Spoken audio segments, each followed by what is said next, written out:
Good afternoon, sir. How are you doing, sir? I'm fine, and you? I'm fine, sir. So we're here today to learn about congenital heart defects, and we'll be asking you some questions about it. No problem, you're very free. Okay, when we think about the human heart, it is believed that it starts working after birth. Many people say the heart is the first functional organ to develop. Is this true? And why does it develop so early? All right, thank you very much for that important question. Yes, it is very true that the heart is the very first functional organ to develop.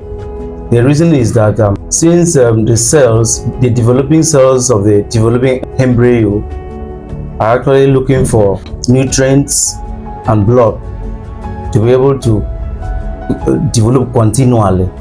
So there must be that constant transport system or the circulatory system that will provide the nutrients and the blood supply to the developing cells of the developing embryo. Because the simple diffusion method that was initially used to provide this nutrition and oxygen to the developing embryo is no longer, doesn't really have that capacity again to provide these necessary requirements. So, but for development to continue, there must be rich network of blood supply and nutrients.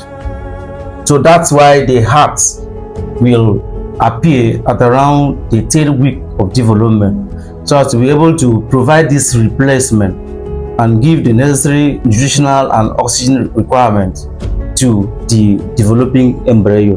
So the heart is the very first functional organ to develop, because the developing cells of the embryo requires constant blood supply and constant nutrition for growth to continue.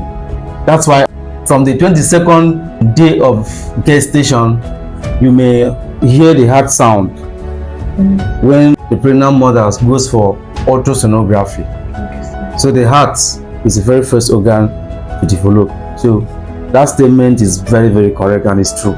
Wonderful, sir. Thank you. Thank you, sir. This video was brought to you by MEKAS, Medical Education for Knowledge Acquisition and Solutions.